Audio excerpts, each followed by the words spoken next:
It's just interesting, you know, both Nikon and Canon finally decide to be serious about mirrorless camera at the same time. And then when they finally release their full frame mirrorless camera, everyone's so upset about them, so passionate about them so hard. And to be honest, I was disappointed at first, but is it really that bad? This is what I'm curious about. Canon seems serious about mirrorless this time, although on paper, it doesn't look good. Now before I start, I have to thank you Adorama for sponsoring this video, keeping creator to keep creating. Now let's start with the camera body itself, because that's the first thing you pick it up. I mean, when you pick it up, that's the first impression. I mean, and similar to my first log in Photokina, when I pick it up, it's just so familiar. This is no mistakenly Canon. I'm pretty sure even if I close my eye, I pick up, I know that this is a Canon. I think should be able. It's definitely even better than a lot of entry-level DSLR. Oh yeah, you only got one car slot. Yeah, but well, the 5D Mark III only got one car slot. I've been using it for years. And the flip screen, all the flaps on the left side, the SD card slot is all very familiar, and including the battery door. It's the same. I don't have to look at it to change battery. I mean, it just reminds me of all the years I used 5D Mark III and 2 and 3. Now this is a new LPE6N battery. You can use your old LPE6 battery with this camera, but only this new camera could be charged with USB-C. Charge with USB-C require a PD support, power deliver support charger or power bank. You can't just use any USB-A to USB-C cable. The vertical grip, sold separately, comes with a USB-C charger, works as a 2-battery charger, and even show you which battery is being charged. There are new and old stuff. So new is this OLED display that can display so much more details than older LED display. And you got this familiar wheel on top, and you got this M function button, and at the back you got this button to choose AF points. You got this AE lock button, and then you also got this AF on button. A lot of people like the back button focusing. The info button, the quick menu, it's all really familiar. You can almost pick it up and then use it like any other Canon DSLR right away. Almost, because there are things that's changed quite a lot, for better or worse. When you change mode on this camera, you have to press the mode button before you change it. Another difference is that you use this M function button to access all this ISO drive. It seems quite difficult to manage. Actually, when you look at the back, it's easier, I think. Now first, you change mode from here. That's easy to understand. You can also tap it with a touchscreen, obviously. And when you press the M function button, it's actually easier to understand from the screen here. And also, what I love about is this new flexible priority AE mode. Now, you don't have to change it from PAV, TV mode anymore. You use this button to switch between all these shutter speed, aperture, exposure compensation, ISO. For example, if I want to choose my aperture, I just switch it to here. You see it is orange. Now you're changing aperture. You want to change ISO, flick it to here and change your ISO. Now I just realized I've totally forgot to mention about that M function bar. Well, because I tried to like it, but I just don't find it useful at all.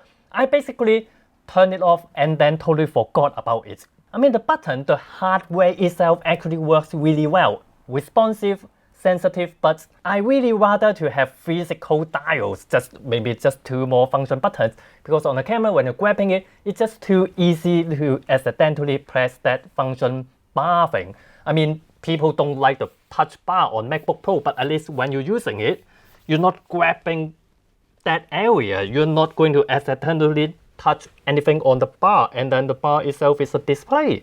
I appreciate to try new things, but that's just... As I say, so many people disappoint about the EOS R when it's launched, including myself initially, but it's still their only first full-frame mirrorless camera, and obviously this is not aimed for professional. After all, when you're shooting with it, it is a pleasure to shoot with.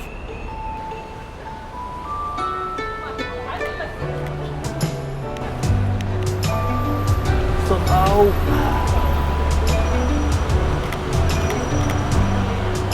now this is the reason I choose to shoot this video in the dark, in nighttime, because the AF is so good. Now Canon famously have the dual pixel AF. It got focusing point on the sensor. But what's different than other brands? Other brands, they have to sacrifice some imaging pixel to be able to do phrase detection focus point. For Canon, all of the imaging pixel can be used to focus as well. So there are actually 30 million points you can use to focus. And on the system, you have over 5,000 AF points you can choose from. Obviously, they don't let you choose from the 30 million points. It will be just too much to handle. Oh, back alley again. Focusing is simply dark magic. I'm really impressed, especially in such dark environments. I have to say dynamic range don't impress me.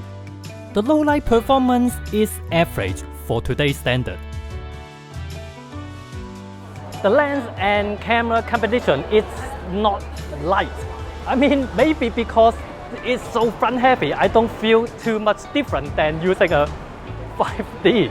The competition of this compared to a 5D with equivalent 224 to 105 f4, this will be 300 grams lighter. But that's the whole weight. The total weight will be lighter, but it's still really front heavy. And for some reason, all these new lenses coming out from Canon for this EOS R, they are all huge. I really hope that they give you a pancake to choose from, but no. Well, just one thing I don't bother to test is the burst. The burst is like single AF 8 FPS, and then if you want tracking 5 FPS. So no, it's just not for burst, it's just not for anything sporty. Think with single shot, you'll be fine. So yeah, it's good with native lens. What if something that's semi-native? 24 to 70 f2.8 with an adapter. And this adapter even lets you use EFS lens. So for the first time, you can use EFS lens on a full-frame Canon. It makes it even longer. Actually, back to the original thickness. Oh, okay, a little bit different. It's still workable.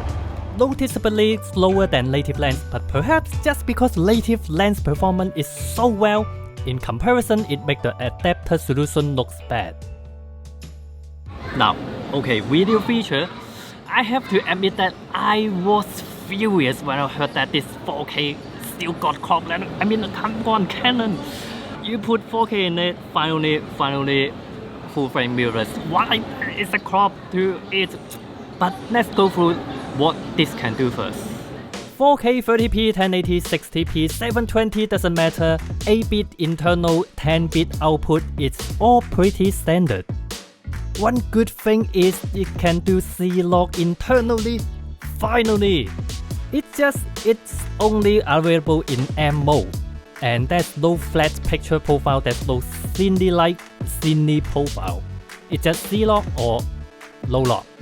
Now talk about the operation. When you switch from still to video, you just have to press mode info and you are in video mode. Also, when you can see here, it said record, movie record with C3 setting. That means, for example, you are in photo mode. When you press the record button, it uses your preset custom mode. I like this a lot. Something really nice about the menu focusing is that it got a custom, not custom, it's got a distance scale. Also, when you come to these custom settings, and you can see here, RF lens, manual focus, focal focus ring sensitivity, because here, this length to rotation degree is what it like perform like a manual lens, which is so much easier to do manual focusing. thanks God for that. Too bad it don't have zebra. I don't know why. It has histogram, but not in any other mode other than manual mode. Look at that. Why can't I have that on, for example, TV mode, shutter priority? When I set my shutter, I still want to set my exposure compensation sometimes. So a histogram would be useful, and zebra. Now something about this electronic leveling. Now it's here. When I switch it to phase and tracking, which I usually use for vlogging and a lot of time doing review as well, disappear. Like, why is that? Why can't I have the leveling in here? Continues with this weird restriction. When you use a crop lens, it don't let you shoot 1080 60p. Why? Don't know. Just don't. So almost boarding time. Yes, I'm taking this to a trip. I'm taking this to a really short Malaysia trip, and I am leaving my Sony a7S II at home this time only with this Canon EOS R with a crop lens, EFS 10-18 crop lens on adapter. So it kind of like this. I really want to find out does it really work for vlogging. Like it got the lens got a 1.6 crop, and then it kind of fit to the EOS R 1.7, 1.8 time crops. You no longer, I mean, this is the first time you can put a crop lens on a full frame Canon. Before that, you can only put full frame lens on full frame camera. Now I put this EFS lens and it's really light on this. Always think this is the best way to test a camera. Actually use it for a few days in different situations. Yeah, to test every aspect of it. So let's go. Okay, I know not everyone are into vlogging, but this is still a really good indication of how does it perform when I rely on the camera to focus, pick its exposure, and the image stabilization. Well, let's start with the good. The EFS 10-18mm give me equivalent 18mm at the widest end, which is great for vlogging. One way to work around the 4K crop. I always preferred Canon in-lens IS. It's not the most stable, but I think it's the most natural looking IS. Even without in-body stabilization, it's as stable as my Sony. Needless to say, but I'm still going to say Canon Dual Pixel AF is still the industry gold standard. And Canon color is just so much better than the Sony, even in difficult artificial light.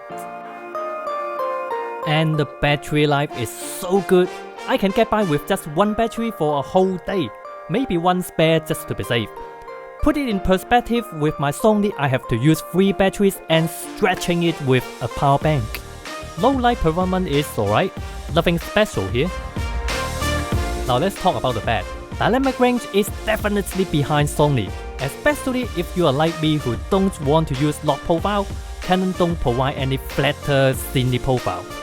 I see a lot more backlighting or overblown highlights than my Sony, and these are with contrast all the way down. Of course, having to use 1.8 crop means you don't get as much shallow depth of field as full frame, despite it is a full frame camera. So the EOS R, I have said that I was disappointed, and then I also said that it's a pleasure to shoot with. So what do I make of it? Well, I really think it all depends on what is important to each of us, and then what we all look for different things from cameras. Like I use a Sony because of the low light, because of full frame, and then the good dynamic range. People who choose GH5 because of 4K 60p and then a really good IS. And people who choose Canon maybe just because of Canon color. So this EOS R, for myself, it haven't got me to rush out with my credit card to buy it. Shut up and take my money. But as I mentioned before, the EOS M, the crop sensor EOS M, they look more like a PowerShot with interchangeable lens. But this EOS R actually feels like and looks like a DSLR. And I think that means Canon is actually serious about mirrorless this time. And this is actually get me more excited about than the camera itself. So before I end, I have to thank you Adorama again. Adorama sponsored this video and keep this channel going. They are online store if you don't know that, and I have all the links about EOS R, about all the gears I used to make this video in the description box down below. That links to Adorama, so check them out because they keep this channel going.